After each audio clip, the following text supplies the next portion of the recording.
হাতের দিকে তাকায় দেখো, গুনার কারণে মনে হয় হাত দুইটা নাপাক, গুনার কারণে জিহ্বাটা নাপাক হয়ে গেছে, গুনার কারণে অন্তর নাপাক।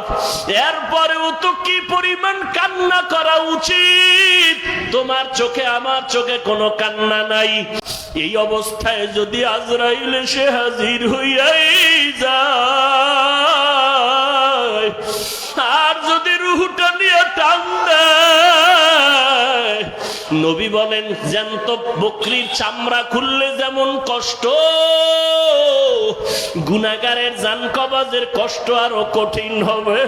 ও দাড়ি কমানেওয়ালা ভাইরা, ও বেপরদাওয়ালা ভাই বোন মারা, ও গুনাহগার বাবারা, আর কয়দিন বাহাদুরি করবি? এই ছাত্র জনতার আন্দোলনে কত যুবকের লাশ চলে গেল। ওরে বাবা, তুমি আগামী বছর বাঁচার কোনো গ্যারান্টি নাই।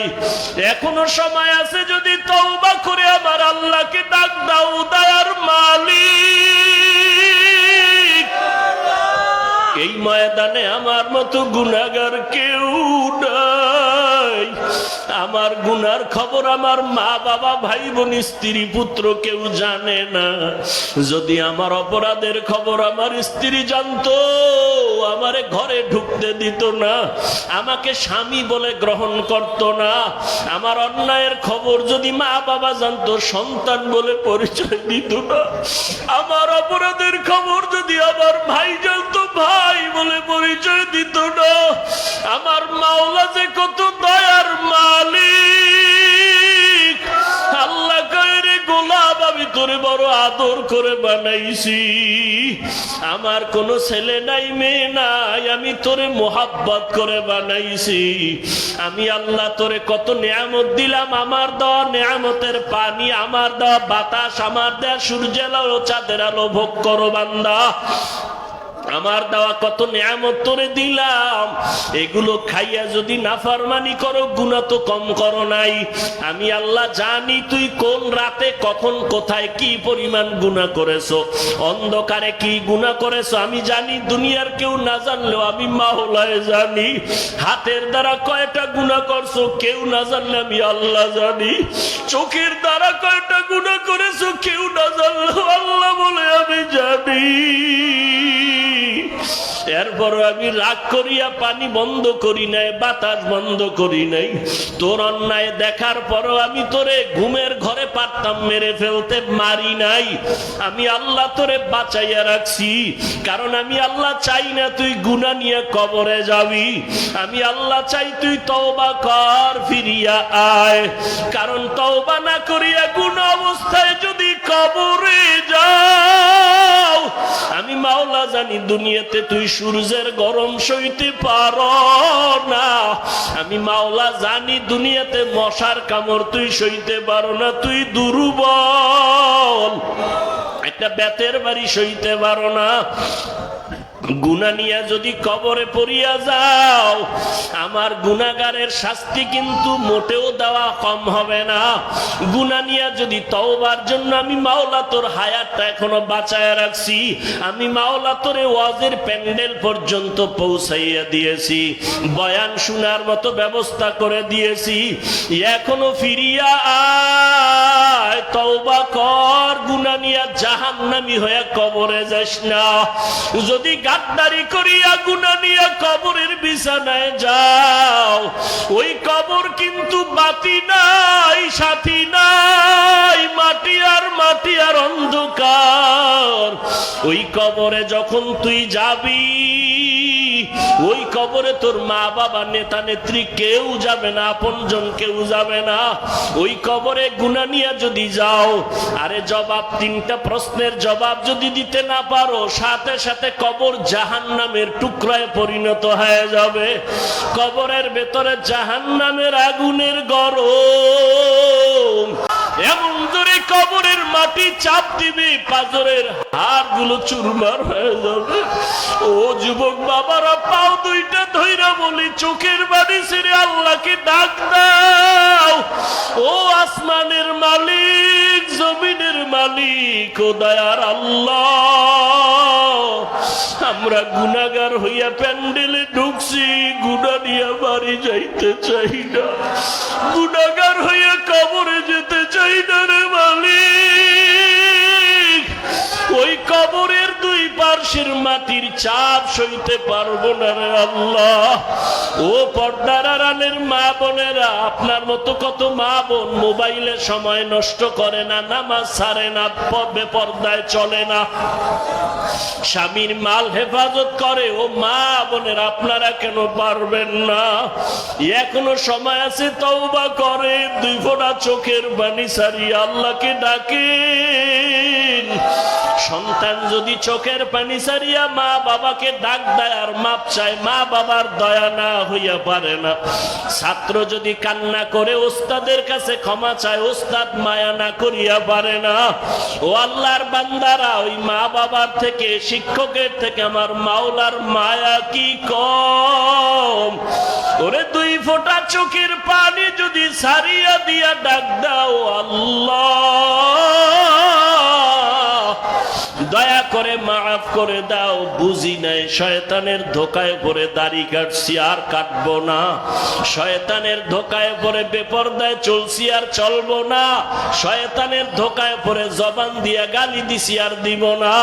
শয়তানের ধোকায় পড়ে মিথ্যা বলছি, গীবত করছি, আর করব না। পরে মানুষ বড় দামি, আবার এই মানুষের ভেতরে যারা মুমিন ঈমানওয়ালা তারা আরো দামি। সমস্ত মুমিনদের ভেতরে একমাত্র আম্বিয়া কেরাম দামি, নবী রাসূলরা দামি। আর সব নবী রাসূলের মধ্যে শ্রেষ্ঠ রাহমাতুল লিল আলামিন, সে বড় দামি। নবী কেমন দামি যে নবীর ঘাম থেকে মিশকের ঘ্রাণ। আপনার আমার ঘাম থেকে মিশকের ঘ্রাণ, বরং আপনার আমার ঘামের কারণে কেউ পাশে দাঁড়াতে পারে না। কি রহমতের নবীর ঘাম থেকে মিশকের ঘ্রাণ। রহমতের নবীর চেহারা মোবারক দেখার জন্য গর্তের পিপিলিকা আল্লাহর কাছে আরজি পেশ করে, এরে নবীর আশিক। আর এই জমিনে নবীদের যত উম্মত আছে, মুসা নবীর উম্মত, ঈসা নবীর উম্মত, ইব্রাহিম নবীর উম্মত, সব উম্মতের মধ্যে রহমতের নবীর উম্মত আমাদের মর্যাদা সবার থেকে বেশি। মুসা নবীর উম্মতের দাম বেশি না শেষ নবীর উম্মতের দাম বেশি? দেখো যা কুরআন মে আয়ে মুহতারাম, মুস্তফা কি উম্মতে খায়রুল উম্মাহ। রহমতের নবী যেমন শ্রেষ্ঠ, রহমতের নবীর উম্মতেরাও শ্রেষ্ঠ।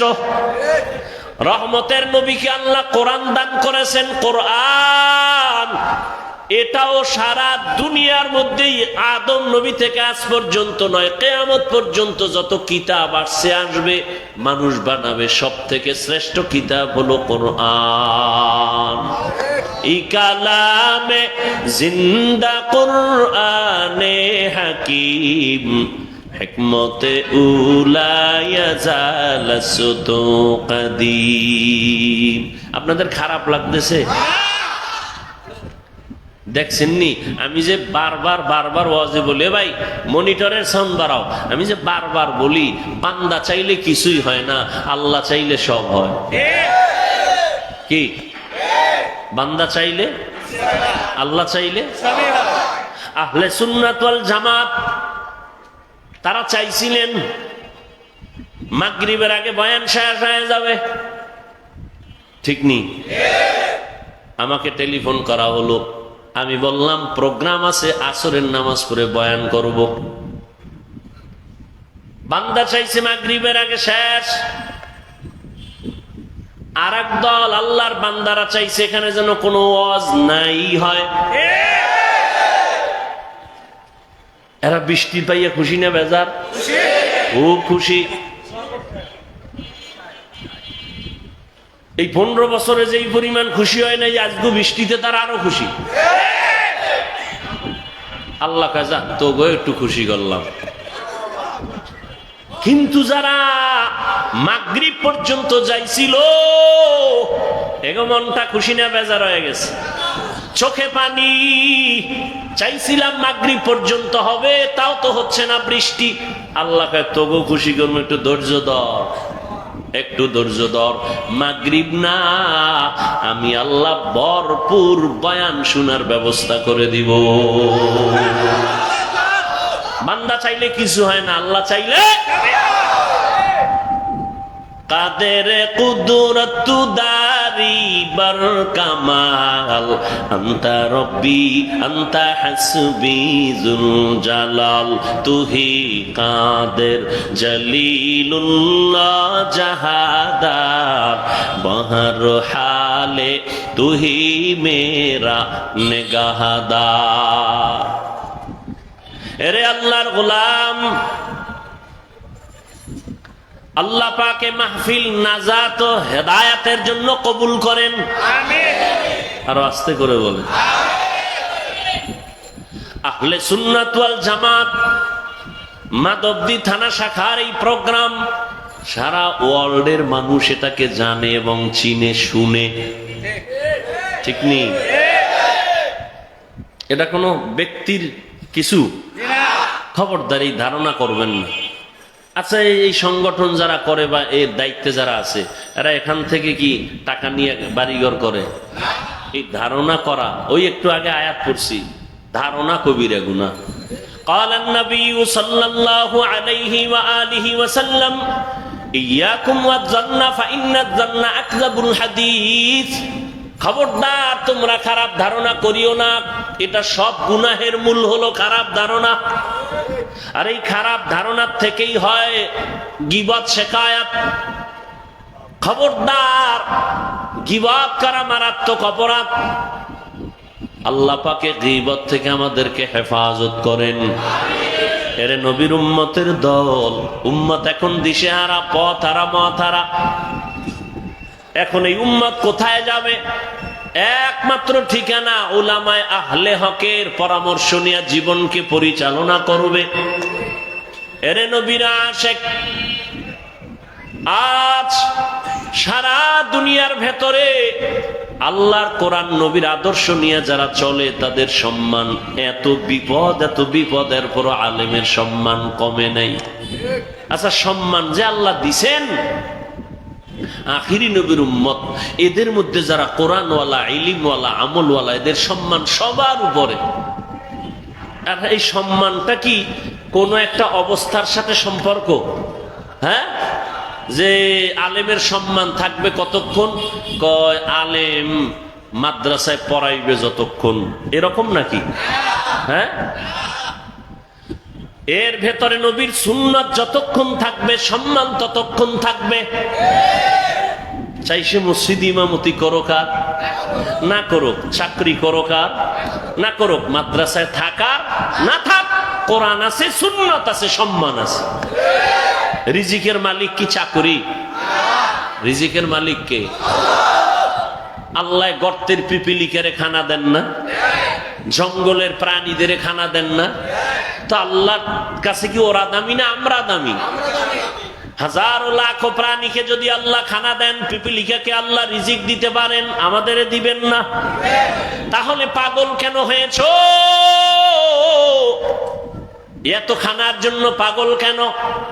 কুত্তাও খায়, গরুও খায়, ওর জন্য আল্লাহ খানা বানাইছেন। কিন্তু মানুষের খানা বড় পিওর, মানুষের খানা বড় পিওর। মানুষ আমাদের দাওয়াত দেয়, মোহাব্বত করে হাদিয়া দেয়, খানা খাওয়ায়, পিওর খানা খাওয়াই, আবার মাপ চায়, হুজুর যেইভাবে খেদমত করা দরকার ছিল করতে পারি না, মাফ কইরা দিয়েন। মেরা এজাজু করদন বেহিসাব, খলকে রাদাদন জওয়াবে বাসাওয়া। আল্লাহর নবী বলেন দুটো জিনিস ধরে রাখ, কোরআন আর সুন্নাত। নবী সুন্নতের কথা বললেন কেন? হাদিস বলতে পারতেন। এ বিষয়ে আলোচনা উলামায়ে কেরাম করে থাকেন, আপনারাও শুনে থাকবেন, আমি ওদিকে যাব না। আয়াতের মধ্যে নিয়ে কিছু আলোচনা করব। ওয়ামা আরসালনাকা ইল্লা রাহমাতাল লিল আলামিন।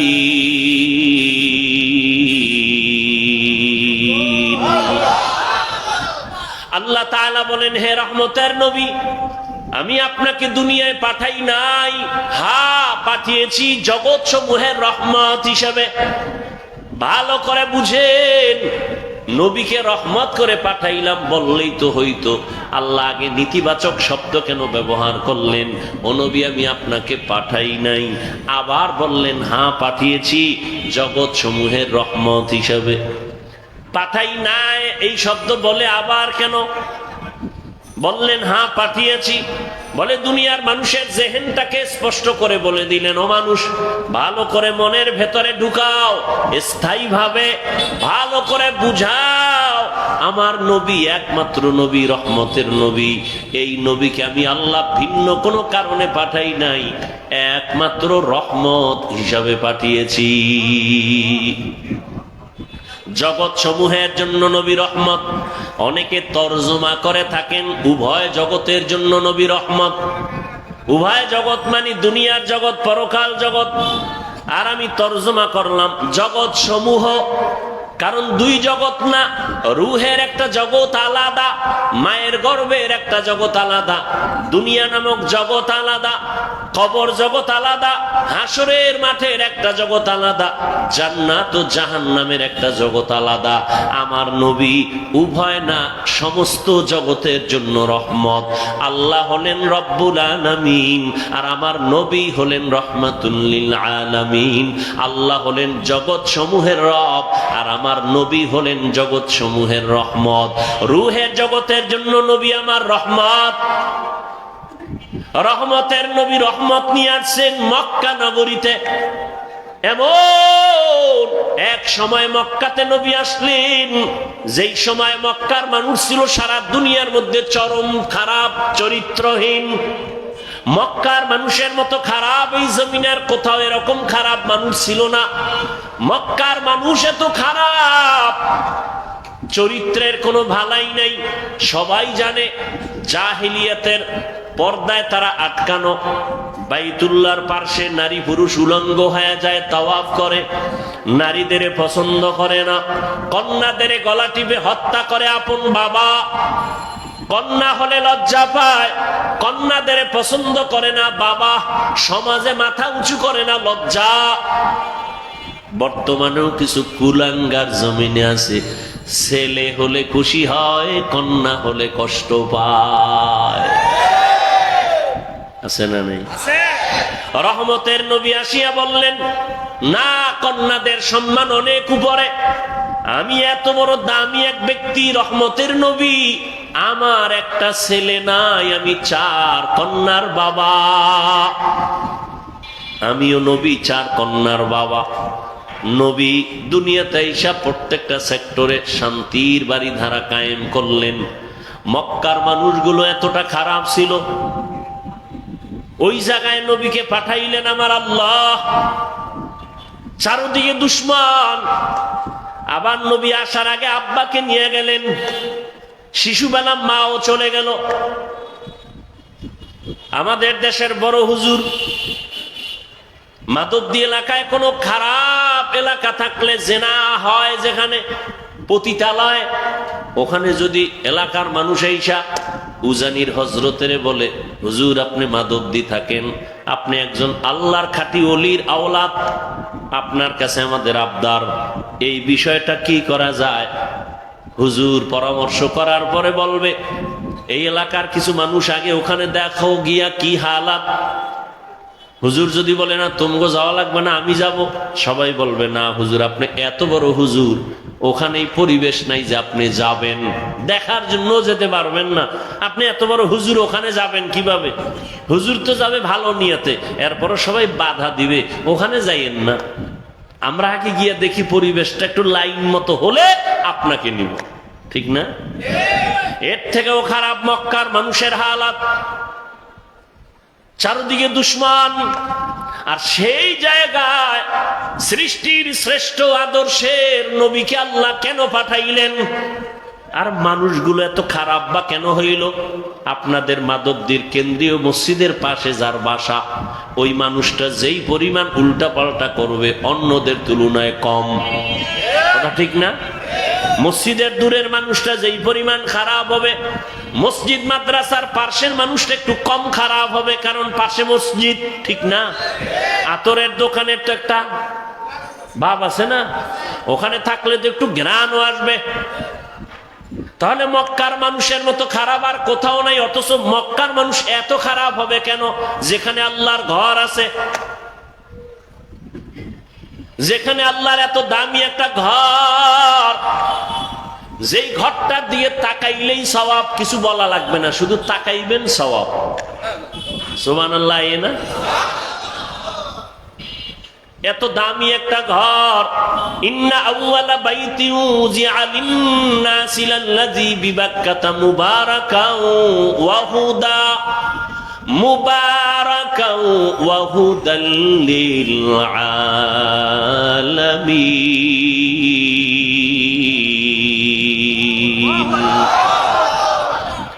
আল্লাহ জমিন বানায় একটা ঘর বানাইলেন, হেদায়েতের ঘর, ইবাদতের ঘর। এত দামি একটা ঘর, যেই ঘরটার দিয়ে তাকাইলে সওয়াব, কিচ্ছু বলতে হবে না। জমিনে এমন কিছু জিনিস আল্লাহ দিছেন, বান্দা শুধু তাকাইবে সওয়াব। মায়ের দিকে তাকাও সওয়াব, বাবার দিকে নেক নজরে তাকাও সওয়াব, তাকায় থাকো সওয়াব। আল্লাহর প্রিয় বান্দা উলামায়ে আহলে হক, আল্লাহর কঠিন মোহাব্বতের গোলামদের দিয়ে তাকাও সওয়াব। আল্লাহর কোরআন খুলিয়া তাকায় তাকায় দেখো সওয়াব। আল্লাহর ঘর বাইতুল্লাহ দেখো সওয়াব। যেই বাইতুল্লাহর এরিয়ায় একবার আল্লাহ বললে 1 লক্ষ বার আল্লাহ বলার সওয়াব। একটা সেজদা দিলে 1 লক্ষ বার সেজদা দিলে যেই পরিমাণ সওয়াব একটায় তা হবে। এত দামি ঘরের মানুষ কেন এতটা চরিত্রহীন হলো? কারণ কি? অনেক লম্বা কারণের নির্যাস কথা হলো, এই মক্কার ঘর থাকার পরও মানুষের আদর্শ কেন খারাপ? এর একমাত্র জবাব, এদের মাঝে কোনো মুরব্বি নাই। ঈসা নবী চলে গেছেন, মুরব্বি হারা হয়ে গেল, অভিভাবক নাই, কোন নবী নাই। আমার নবী আসবেন, এর মাঝখানে আর কেউ নাই। মানুষগুলো বেপরোয়া হয়ে গেল। এখন নিজের বিবেকটাকে মুরব্বি বানাইয়া নফসের গোলামে পরিণত হয়ে গেল। মূর্তি পূজা শুরু হয়ে গেল, উল্টা পাল্টা যা পারে আর ওটাকেই সঠিক মনে করে, বিবেকটারে আপন বানাইয়া এরপরে যা করে বলে এটাই সঠিক। কিন্তু না, যখনই মুরব্বি হইয়া রহমতের নবী ডাক্তার হয়ে চলে আসলেন, নবী আসা মাত্রই জমিনের মধ্যে পরিবর্তন শুরু হয়ে গেল। 1000 বছরের অগ্নি জ্বলতেছিল, নিভে গেল। রহমতের নবী আসা মাত্র রহমতের বাতাস মক্কায় শুরু হয়ে গেল, আসা মাত্রই। কিন্তু কপাল খারাপ, ওই নবীকে গাছ চিনলো, মাছ চিনলো, আমরা আদম সন্তান সেই নবীর উম্মত হয়ে নবীরে চিনলাম না। যদি চিনতি রে বাবা, নবীর সুন্নতের জবাই করতি না। ও যুবক আল্লাহর গোলাম, ভালো করিয়া বুঝো, এই দুনিয়াতে কত বাহাদুরি করেছো, কত বন্ধু আর বান্ধব নিয়ে আড্ডা দিয়েছো।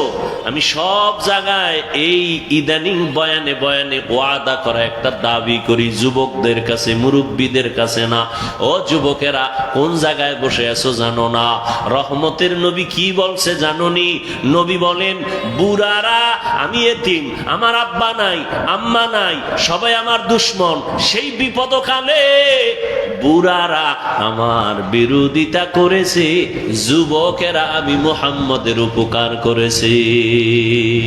খাঁচার মধ্যে যেই পাখিটা আটকানো, ওই পাখির বড় দাম। ও বাবা, স্বাধীনভাবে যে মানুষগুলো ঘোরাফেরা করে, মন চাইলে নামাজ পড়ে পড়ে না, মন চাইলে জিকির করে করে না, মন চাইলে মানুষের হক নষ্ট করে, না হইলে নাই, উল্টা পাল্টা চলে, এদের কোনো দাম নাই। আর যারা কালেমার মালা গলায় লাগাইয়া ওলামায়ে কেরামের মুরব্বি মাইনা চলে, এদের দাম অনেক বেশি, বলে কত ফেরেশতার থেকে অনেক বেশি। দেখছেন নি কথা। ভাই আমি বয়ান করি, বক্তবৃন্দ আল্লাহ ক্ষুদ্র অবস্থায় দিল, আছে না নাই? কি নাই? কি বৃষ্টি, কি রৌদ্র, কি তুফান। আল্লাহর কিছু বান্দা, আমি তো কোনো রাজনৈতিক দলের ব্যানার নিয়ে আসি না যে আমার দলের লোকগুলো তাড়াতাড়ি গাড়ি ভাড়া করে হাজির হও। আছে কোনো দল? নাই। সবাইকে বয়ান করি, কোনো দলের পক্ষেও বলি না, কথা ঠিক? আমিও তো মনে যা চায় পাইছি, মানুষ ইচ্ছা রকম বলি, পারি না? কিন্তু না, কথা বলার আগে একদিকে আল্লাহর ভয়, অপর দিক থেকে মুরব্বীরা পেছন থেকে টানে, হাফিজুর রহমান এই কথাটা বলা ঠিক হয় নাই, মাপ চাও, এই কথা এভাবে বলবা, এইভাবে বলবা। এত সোজা না। নবীজির কোনো তুলনা নাই, আছে? সেই নবী বলেন আদাবানি রব্বি ফাহসানা তাদিবি, আমি মুহাম্মদ রে আমার আল্লাহ আদব শিখাইছেন। আমার আদব আমি মা মেনার গর্ভ থেকে শিখে আসি নাই, কে শিখাইছেন? তাহলে আদব এটা শিখার জিনিস, আদব শিখার জিনিস, শিখতে হয়। নবী বলেন আমাকে আল্লাহ আদব শিখাইছেন। আল্লাহর দেওয়া শিক্ষা দেওয়া আদব কত না সুন্দর, এই জন্য আদব শিখতে হয়। আদব কার থেকে শিখবে? একজন কয় বেয়াদব থেকে আদব শিখে নাও। আদবের সহজ তর্জমা হলো সুন্নাত অনুযায়ী চলো। আদবের অর্থ কি? সুন্নাত অনুযায়ী চলেন। আপনি জুতা পরবেন, আদব কি? সুন্নত যেটা, এটাই আদব। মসজিদে ঢুকবেন কোন পা দিয়া? ডান পা দিয়া, এটাই সুন্নত, এটাই আদব। বুঝেন না কথা? আদব এটাই, এটাই সুন্নত। বের হবেন কোন পা দিয়া? বাম পা দিয়া। বাম পা দিয়া বের হবেন, দোয়া পড়বেন, আর জুতার ভিতরে পাও যখন ঢুকাবেন, ডান পাও আগে ঢুকাবেন। ডান পাও এটা কেমনে করবেন? মসজিদ থেকে বের হইতে হইব বাম পাও দিয়া, জুতায় ঢুকাইতে হইবে আগে কোন পাও? এটার বিশাল ফ্যাস লাগিয়ে গেছে। বের হব বাম পা দিয়া, ডান পাও জুতায় ঢুকামু কেমনে? কয় জুতা দুইটা আগে নিচে রাখ, জুতাটা ফালাইয়া ডান পাও ঢুকাইবি হবে না, বাম পা ঢুকাবি হবে না। জুতাটা রাইখা পাও দুইটা জুতার উপরে রাখো, বাম পাও ডান পাও। এরপরে আল্লাহর নবীর উপরে দরুদ পইরা দোয়া করো, কারণ যেই দোয়ায় দরুদ নাই ওই দোয়ার কবুলিয়াত নাই। এজন্য তুমি বের হও খালি জেলাফির সময় দরুদ, মসজিদ থেকে বের হও দরুদ, যত দোয়া আছে দরুদ আছে। দরুদ ছাড়া দোয়া কবুল হবে না। বের হইছো বাম পা দিয়া, বাম জুতার উপরে রাখো পা, রাখার পরে ডান পা বের করে ডান জুতার উপরে রাইখা এরপরে ডান পাও জুতায় ঢুকাও, আর দোয়া পড়ো বিসমিল্লাহি ওয়াসসালাতু ওয়াসসালামু আলা রাসূলিল্লাহ আল্লাহুম্মা ইন্নী আসআলুকা মিন ফাদলিক।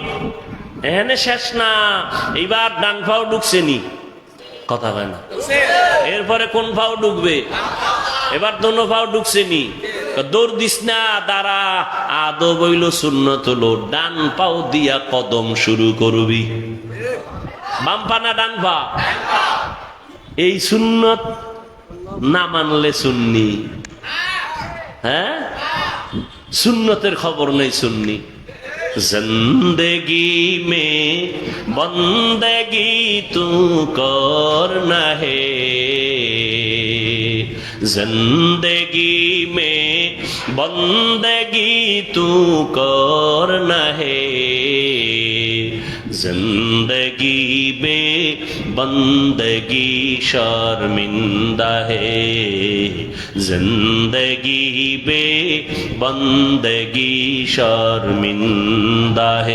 যুবক ভাইরা একটু বসবানি, অধিক সাওকা তোমরা কও না যুবকেরা বসবা না যাবা গা আগি? এই যুবকরা কথা কও, বসবানি না চলে যাবা? হ্যাঁ, আল্লাহ সবাইকে কবুল করেন। আমি সবসময় যুবকদের পক্ষেই কথা বলি না, আল্লাহ যুবকদের কবুল করুন। যুবক ঠিক, সমাজ ঠিক, ঠিক নি? আর যুবকের ঠিক করার জন্য ওলামায়ে কেরাম লাগবে, কথা ঠিক না? এজন্য ওলামায়ে কেরাম ঠিক, যুবক ঠিক, যুবক ঠিক, সমাজ ঠিক, সমাজ ঠিক, দেশ ঠিক। আল্লাহ সবাইকে কবুল করেন।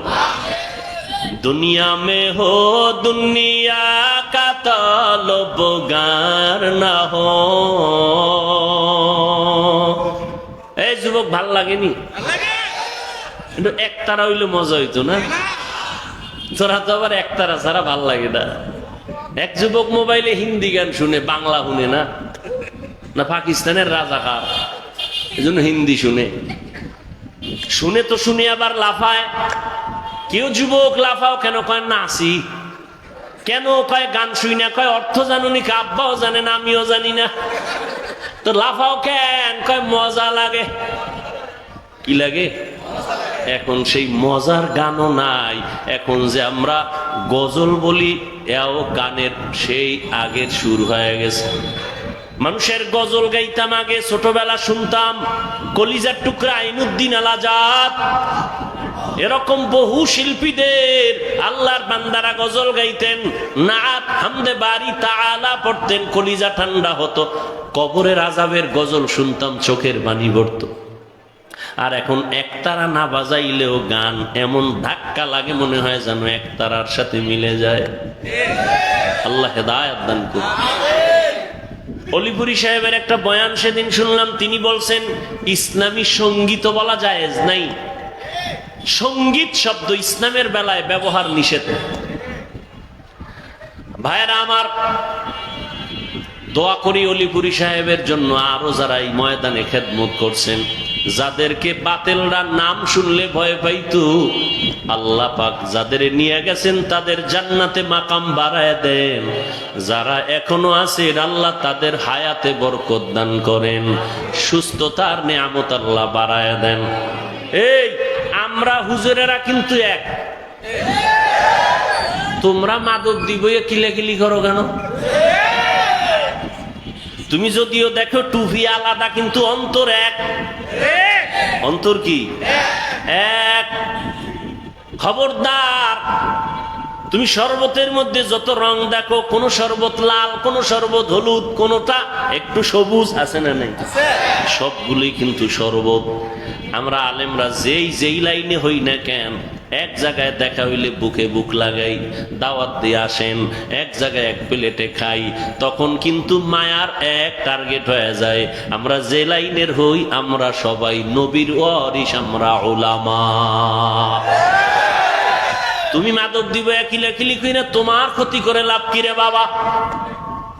না, এ দূরত্ব বন্ধ করো, কলিজা দিয়া দোয়া করো। আলেম দেখলে দোয়া নিও, দোয়া নিও, দেখলে সালাম দিও, দোয়া নিও। কার দোয়া কখন তোমার কপালে লেগে যাবে বলা যায় না। এরে যুবক, আল্লাহর মোহাব্বত অন্তরে জমা করে নাও, দুনিয়া পিছে ফেলে দাও। ও আল্লাহর বান্দারা, সার্টিফিকেট না থাকলে না খায় মরবা, এই কথা সম্পূর্ণ মিথ্যা। রিজিকের মালিক চাকরি না, সার্টিফিকেট না, একমাত্র আল্লাহ। दुनिया में हो दुनिया का तलबगार न हो, बाजार से गुजर हो खरीदार न हो। ये दुनिया एक मिसले का गुज़फूल है, ये दुनिया एक मिसले का गुज़फूल है। जिंदगी में बंदगी तू करना है, जिंदगी में बंदगी तू करना है। जिंदगी बे बंदगी शर्मिंदा है, जिंदगी बे बंदगी शर्मिंदा है।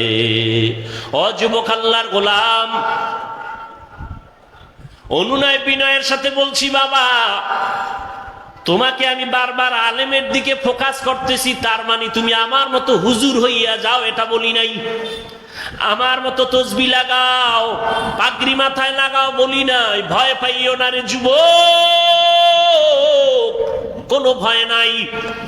তোমাকে আমি এতক্ষণ চিল্লায় যে বয়ান করলাম, এত কষ্ট, জমিনের মধ্যে কথা বলার মতো কষ্ট আর কিছুই নাই।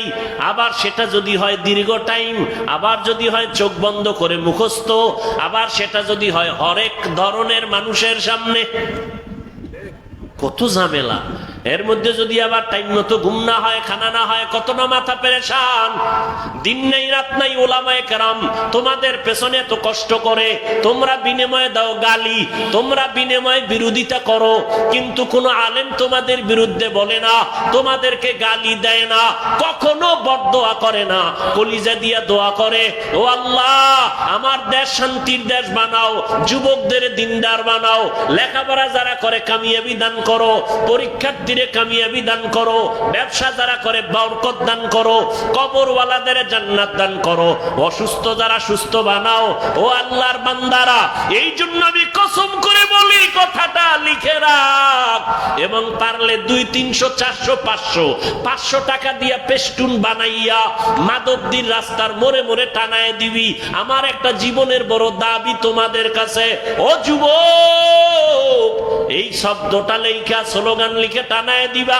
সেটা হলো, আল্লাহর কসম করে গ্যারান্টি দিয়া বলে গেলাম, আল্লাহর কসম একবার, আল্লাহর কসম 2 বার, আল্লাহর কসম 3 বার, ওয়াল্লাহি বিল্লাহি তাল্লাহি, জীবনে যত বন্ধু পাইছো যুবকেরা, যত বান্ধবী পেয়েছো, আল্লাহর কসম সব তোদের বন্ধু ধান্দাবাজ, স্বার্থপর। একটা বন্ধু তোর আপন নাই, সব ধান্দাবাজ।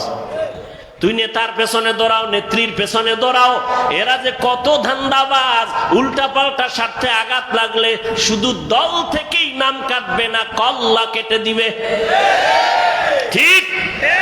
কিন্তু আলেমের এত গালি দেও, একজন আলেমও তোর গালির জবাব দেয় না, বরং দেখলে হাসি মুখে কথা কয়, বুকে লাগায় সালাম দেয়।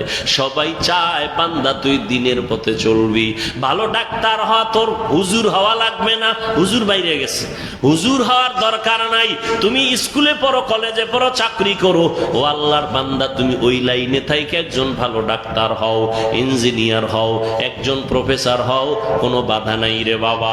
ভালো করে বুঝো, দুনিয়াতে যত বন্ধু আছে, একজনের দাঁড়ায় কি বলতে পারবি, সাহস আছে যে অমুক একটা বন্ধু পাইছি, নিরেট কোনো স্বার্থ নাই, ধান্দা নাই, আছে? ওরে বাদ, খুঁজতে খুঁজতে পাবি কারে? আম্মা জান রে পাবি, আমার মা, আমার বাবা, কিন্তু সোনার বাংলায় তাও উল্টায় গেল।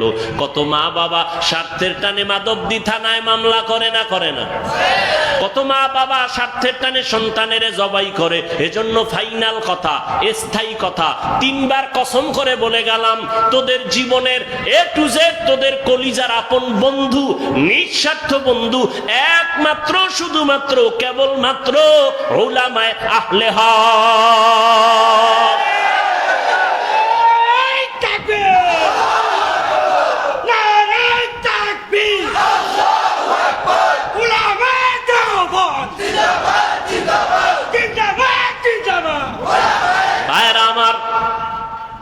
ওলামায়ে কেরাম সাইনবোর্ড লাগাও, টানায় দাও, জীবনের পিওর নিঃস্বার্থ বন্ধু উলামায়ে আহলে হক, এই কথা লিখে ব্যানার লাগাও সব জায়গায়। আর সব বন্ধু ধান্দাবাজ, সব বন্ধু স্বার্থপর, ওলামায়ে কেরাম নিঃস্বার্থ।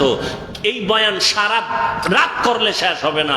আমি আল্লাহ কসম করে বলি, উলামায়ে কেরাম এই দেশকে যা দিয়েছে, এই জাতিকে তা দিয়েছে, কোন নেতা তা দিতে পারে নাই, কোন নেত্রী তা দিতে পারে নাই। উলামায়ে কেরাম কলিজা দিয়ে, জীবন দিয়ে, জান দিয়ে সবকিছুই দেশের জন্য, জাতির জন্য করেছে, নিঃস্বার্থভাবে, কেউ তা করতে পারে নাই। কিন্তু দুনিয়াদারেরা আলেমদের সাথে করেছে গাদ্দারি। কি করেছে? কোন মায়ের সন্তানের বুকের পাটা শক্ত থাকলে দাঁড়া। আমি চ্যালেঞ্জ দিচ্ছি, ওলামায়ে কেরাম এই দেশকে যা দিয়েছে কেউ তা দিতে পারে নাই নিঃস্বার্থভাবে। যদি 5 টাকা দিয়ে থাকে কোন দুনিয়াদার, 50,000 টাকা চুরি করে নিয়েছে। নিঃস্বার্থভাবে আলেম ওলামার এই জাতিকে সব দিয়েছে। সরকার কোটি কোটি কোটি টাকা ব্যয় করে র‍্যাব বানাইছে, আর্মি বানাইছে, পুলিশ বানাইছে, বানাইছে নি? বানাইছে। এদের হাতে লাঠি আর অস্ত্র দিয়া দিছে, এলাকায় যাও, সন্ত্রাস দমন করো, দুর্নীতি দমন করো, পারছে নি? মদের আড্ডা বন্ধ করো, গাঞ্জার আড্ডা বন্ধ করো, নেশা বন্ধ করো, পারছে? কিন্তু আলেম ওলামারা বেতের বাড়ি লাগে নাই, গালি দেওয়া লাগে নাই, অস্ত্র লাগে নাই, রাতের বেলা কানছে আর তোমাদের পাও দইরা দইরা বয়ান কইরা কইরা লাখ লাখ মানুষ এই জমিনে হয়েছে। আগে মদ পান করতো, এখন আর নামাজ ছাড়ে না। বানায় বলতেছি, সত্য কথাটা স্বীকার কর, মানো আর না মানো, কারণ সবাই মানবে এটা কথা। আরে আবু জাহিল্লা মানে না নবীর বয়ান, যে নবীর কোনো গুনাহ নাই, সেই নবীর বয়ানেও কালেমা পড়ে না। যে নবীরে দেখলে কলিজা ঠান্ডা, ওই নবীরে 13টা বছর দেখলো, বয়ান শুনলো, এরপরও কালেমা পড়ে নাই। কে? আবু জাহাল। এটার নাম কপাল।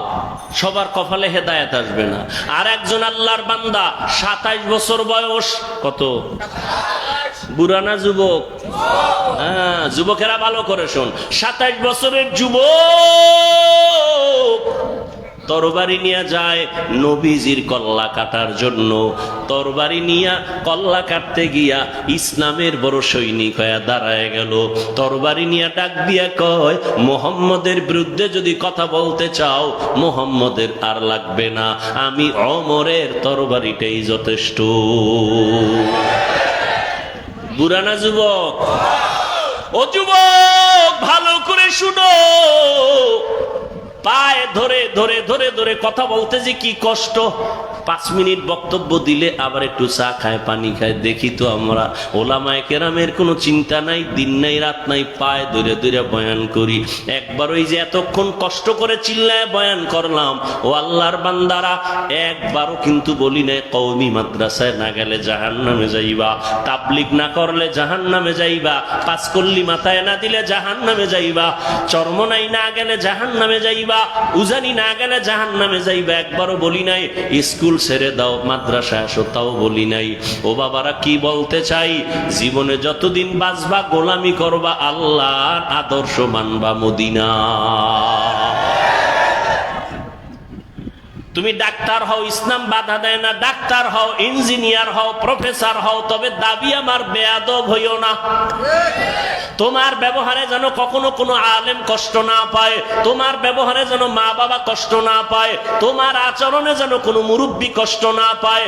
আদর্শ ডাক্তার যদি হইতে পারো, শুধু মাদক দিনা, গোটা দেশের মানুষ মাথায় নিয়ে সম্মান করবে। কি ডাক্তার হইতে পারলে? আদর্শ ডাক্তার যদি হতে পারো, আদর্শ ইঞ্জিনিয়ার হও, সম্মান সারা দেশের মানুষ করবে। আদর্শ প্রফেসর হও, সম্মান সারা দেশের মানুষ করবে। আর যদি বেয়াদব হও, প্রফেসর কিন্তু কি ঢাকা কলেজের ক্লাসে ঢুইকা ছেলে মেয়েরা বসে কানের মধ্যে হেডফোন লাগানো, প্রফেসর ঢুইকা কয়, আমার চিনোস নি? হ্যাঁ স্যার চিনি। আমার নাম কি জানো নি? কয় জানি। বলো। কয় বেদ্যবি হবে। প্রফেসর ডাক দিয়া কয়, আমার নাম আহমদ শরীফ। নাম কি? কথা কয় না। ঢাকা কলেজের প্রফেসর বলে, আমার নাম আহমদ শরীফ। কয় হ্যাঁ স্যার জানি তো। কয় শোন, আজকে নতুন একটা সবক দেই। কয় কি সবক? কয় আজকে থেকে শোন, এতদিন শুনছো কোরআন শরীফ, হাদিস শরীফ, মক্কা শরীফ, মদিনা শরীফ, এখন থেকে কোরআন শরীফ বাদ, হাদিস শরীফ বাদ, মক্কা শরীফ বাদ, মদিনা শরীফ বাদ। আজকে থেকে তোদের জন্য আহমদ শরীফ যথেষ্ট। প্রফেসর হও, তবে বেয়াদব হইও না। ডাক্তার হও, কিন্তু বেয়াদব হইও না। এত সুন্দর এক ডাক্তার, এমবিবিএস ডাক্তার, হাতুড়ে ডাক্তার না, লেখাপড়া কইরা এমবিবিএস ডাক্তার হইছে। ডাক্তার হইয়া স্টাডি করতে করতে কয়, আল্লাহ নারীর উপরে জুলুম করছে, আল্লাহ বড় জালেম। নাম কি? তাসনিমা নাসরিন। নাম কত সুন্দর, তাসনিমা নাসরিন। ডাক্তারও যেমন তেমন না, এমবিবিএস ডাক্তার। কিন্তু আল্লাহরে জালেম বলছে, দেশে পর্যন্ত থাকতে পারে নাই। ডাক্তার হইতে বলছি, কিন্তু বেয়াদব হইতে বলি নাই। আমার দাবি, ডাক্তার হও, বেয়াদব হইও না। ইঞ্জিনিয়ার হও, বেয়াদব হইও না। একজন প্রফেসর হও, বেয়াদব হইও না। তোমার ব্যবহারে যেন মা বাবায় খুশি হয়, আলেম খুশি হয়, মুরব্বীরা খুশি হয়। তাহলে তোমাকে দেশের মানুষ সম্মান করবে। মরিয়া গেলে তোমার নামে সুন্দর ইতিহাস লেখা হবে। কবি নজরুলের ইতিহাস আছে না নাই? তোমরা যুবক বাবারা বড় না সম্মান করো না তোমার মতো সারা রাত মোবাইলে আকাম করলে কবি নজরুল হতে পারতো না? পারতো? সম্মানের ডাক্তার হতে চাও তো বাবা? যুবকদের বলছি, সম্মানের জীবন চাও না? এই আরে টাকা তো সুইপারও কামাই করে না? ওই টাকা চাই না, সম্মানের টাকা চাই, ইজ্জতের জিন্দেগি চাই। কি মানুষ সম্মান করে, টাকা দেয়, খাওয়ায়, আর পর ভুল হয়ে গেছে মাফ করে দেন, সম্মান ঠিক মতো করতে, এর থেকে আর কি জিন্দেগি চাও? এই সম্মান কে দিছেন? আল্লাহর দেওয়াটা টিকে বেশি, নিজে তৈরি করলেটা থাকে না। চেহারা কালো, বিউটি পার্লারে গিয়ে সুন্দর যদি নিজে হতে চাও, আর কতক্ষণ? বৃষ্টি আইলে শেষ, পানি পড়লে শেষ, রোদের তাপ লাগলে আরো শেষ, ঠিক নেই? আর আল্লাহ যারে সুন্দর বানায় দিছে, এটা কোনো বিউটি পার্লার লাগবে না রে বাবা। এরে যুবক, আদর্শ জীবন যদি চাও, সম্মানের জীবন যদি চাও, স্কুল কলেজে পড়িয়াও সম্মানের জীবন যদি চাও, লিখে রাখ, দুইটা পুঁজি লাগবে। কয়টা? একটা হলে আর একটা নাই তো হবে না, দুইটা লাগবে, লিখে রাখো। 1 নাম্বার পুঁজি সুস্থতা, 2 নাম্বার পুঁজি সুন্দর চরিত্র। তোমার চরিত্র ভালো কিন্তু তুমি কি অসুস্থ, কোন জায়গায় চাকরি টিকবে?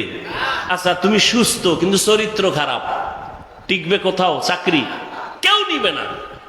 কিন্তু সুস্থতাও লাগবে, চরিত্র সুন্দর লাগবে। এই দোনোটাকে জবাই করনেওয়ালা হাতিয়ারের নাম মোবাইল। মোবাইল তোমার চরিত্রটারও জবাই করছে, এই মোবাইল তোমার সুস্থতাটারেও নষ্ট করে ফেলছে। অ্যান্ড্রয়েড মোবাইল চালাইয়া চোখের পাওয়ার নাই, কানের পাওয়ার নাই, চেহারার সৌন্দর্যতা নাই, এখন চেহারাটা কার্টুন হয়ে গেছে, ঠিক নি? সারা রাত মোবাইল দেখতে দেখতে ও বান্দা, তোর শরীরের মহা ঔষধ ছিল ঘুম, ওই ঘুমটা নষ্ট করার কারণে শরীরটা নষ্ট হয়ে গেছে। মোবাইলে বাজে আলাপ গুনাহ করার কারণে চেহারার নূর আল্লাহ নিয়ে গেছেন, লাবণ্যতা নাই, উজ্জ্বলতা নাই, দেখলে কোনো মায়া লাগে না। মাথা ব্যথা বেড়ে গেছে, হার্ট অ্যাটাক বেড়ে গেছে, বুকে ব্যথা বেড়ে গেছে, কখন জানি পড়বি আর মরবি বলা যায় না রে বাবা। মাথাও ঠিক থাকে না, মাথা ঘুরায় বাইক লয়ে বের হইয়া যায়, মা আসতেছি, লাশ হইয়া ঘরে ফিরে আসে রে বাবা। মোবাইলে তোর চরিত্রটাও নষ্ট করেছে, তোর সুস্থতাও নষ্ট করেছে। ভাই বললাম, মানবা না মানবা তোমার ইচ্ছা, রসুলের আদর্শ ছাড়া জীবনে আর আদবলা সম্মানিত হওয়া যাবে? এরে আল্লাহর বান্দারা, ও যুবক আল্লাহর গোলাম, উলামায়ে কেরামদের অবদান, তাদেরকে বন্ধু বানায় চলো, তাদের পরামর্শ নাও, তারা তোমাদের কোনদিন ক্ষতির পরামর্শ দিবেন না। স্কুল কলেজে পড়িয়াও মা বাবার দোয়া নিয়ে চলিও। ও যুবক বাবা, তোমার মতো যুবকেরা স্কুলে পড়ে, কলেজে পড়ে, জীবনে মাদ্রাসায় পড়ে নাই, 5 বেলার নামাজ পড়ে আছে না নাই? তুমি নিজেকে প্রশ্ন করো, তুমি কেন পারবা না? ও যুবক বাবা, আজকে তোমাকে পাও ধরে বুঝান লাগে, টুপি পরো, দাড়ি রাখো, অথচ আমিও মুসলমান, তুমিও মুসলমান, তোমার আল্লাহ আমার আল্লাহ এক, তোমার নবী আমার নবী এক, তোমার ধর্ম আমার ধর্ম এক, তোমার কালেমা আমার কালেমা এক, তোমার কাবা আমার কাবা এক, নাকি আলাদা? ও আল্লাহর বান্দা, তুমিও যে আল্লাহকে মানো, সে আল্লাহকে আমিও মানি। তুমি আমি দুনিয়াতে আছি এক, মরণকালে কাফনের সংখ্যা হবে 3টা, তাও হবে এক, কালার হবে আলাদা। কাফন কয়টা? আমি বক্তার সম্মানে একটা কাফন বাড়ানো হবে, গরিব রিক্সা ড্রাইভার গরিব হওয়ার কারণে একটা কাফন কমানো হবে। হ্যাঁ, আজকে আমি বক্তা ভাব, তুমি শ্রোতা হইয়া নিচে পড়ছো, আমার কত সম্মান। আবার তুমি ডাক্তার, আমি রোগী, তোমার কত সম্মান, ভালো করে বুঝো রে বাবা। কিন্তু যেদিন সাদা কাফনের ভেতরে ঢুকবি, ওই দিন কি থাকবে কে বড় কে ছোট? কাফনে লেখা থাকবে বড় হুজুরের লাশ, কালার সব হবে এক। বড় হুজুরের কালার যেমন, মুসল্লির কাফনের কালারও তেমন, বক্তার কাফনের কালার যেমন, শ্রোতাদের কাফনের কালারও তেমন। ওরে কে মালিক, কে গোলাম, কে ইমাম, কে মুক্তাদি, কে ডাক্তার, কে রুগী, কাফনে ঢুকলে আর লেখা থাকবে না, সবার লাশ একাকার হয়ে পড়ে থাকবে। এরপরে কবরের সাইজও হবে এক। কবরে রাখার পরে প্রশ্ন হবে তিনটা, তাও হবে এক। রবের পরিচয় দাও, ধর্মের পরিচয় দাও, রহমাতুল লিল আলামিনের পরিচয় দাও। এই তিনটা প্রশ্ন আমাকেও করা হবে, তোমাকেও করা হবে রে যুবক বাবা। ওই তিনটা প্রশ্নের জবাব যারা দিবে তাদের কবর হবে রওজাতুম মির রিয়াজিল জান্নাহ। আর যারা জবাব দিতে পারবে না তাদের কবর হবে হুফরাতুম মিন হুফারিন নার, জাহান্নামের টুকরা। তবে কারা জবাব দিতে পারবে? আমি হুজুর, মাওলানা, কোনো গ্যারান্টি নাই। যদি আমি হুজুর হইয়া জবাব দিতে পারবো, গ্যারান্টি থাকতো, তাহলে আমার নবী কাঁদতেন না, আবু বকর জান্নাতের টিকিট হাতে নিয়ে কান্না করতেন না। ওমরের মতো বান্দা যাকে দেখলে শয়তান বড় ভয় পায়, ওই ওমরও চোখের পানি ছেড়ে কাঁদেন।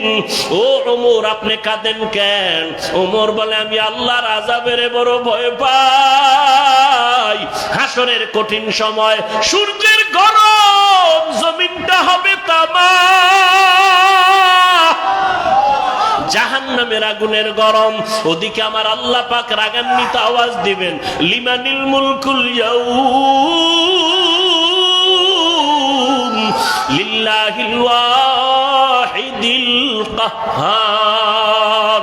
আল্লাহ বলবে, ও দুনিয়ার নেতারা, ও টাকাওয়ালা, ও ক্ষমতাওয়ালারা, আজকে এই ময়দানে তোমাদের রাজত্ব কই? দুনিয়াতে কত বাহাদুরি করছো, নেতাগিরি করেছো, আজ আমার আদালতে দাঁড়াও। নবী বলেন, আমার আল্লাহ রাগান্বিত আওয়াজটা যখন দিবেন, হাসরের ময়দানটা থরথর করে কেঁপে উঠবে। নবীদের চোখের কোঠায় পানি, সমস্ত হাসরের মানুষগুলো উলঙ্গ দাঁড়ানো থাকবে, নারীরাও উলঙ্গ, পুরুষেরাও উলঙ্গ। নবীদের কান্নার আওয়াজ। ও আল্লাহর বান্দারা, আবু বকর কাঁদেন কেন? আল্লাহর আদালতে কেমনে দাঁড়াবো?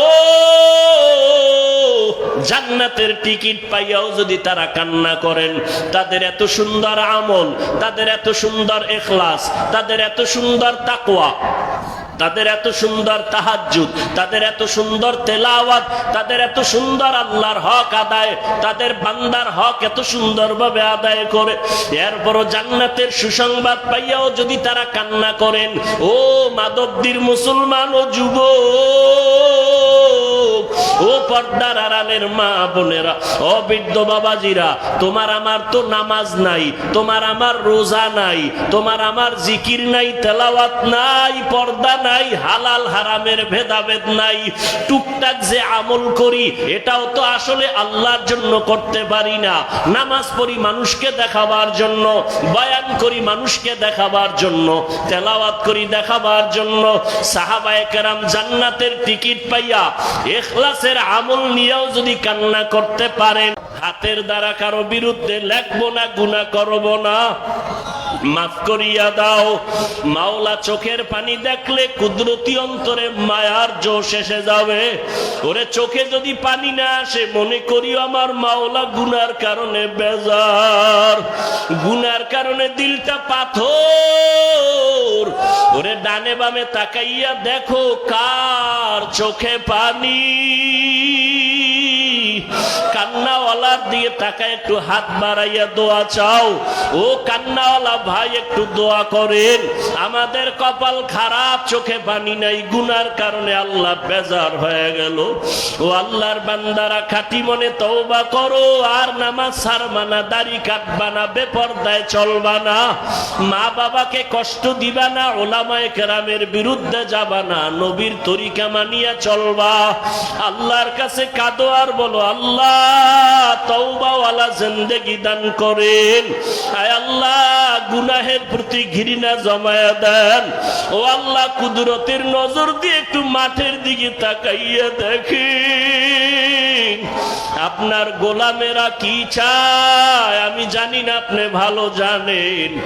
একজনকেও খালি হাতে ফিরাইয়া দিয়েন না রে আল্লাহ। হেদায়েতের আলো দিয়া সিনাটা কবুল করে নেন, ওলামায়ে কেরামের বন্ধু বানায় দেন। আয় আল্লাহ, ময়দানকে আপনি কবুল করে নেন, আহলে সুন্নাত ওয়াল জামাতের ব্যানার হেদায়েতের জরিয়া বানায় দেন।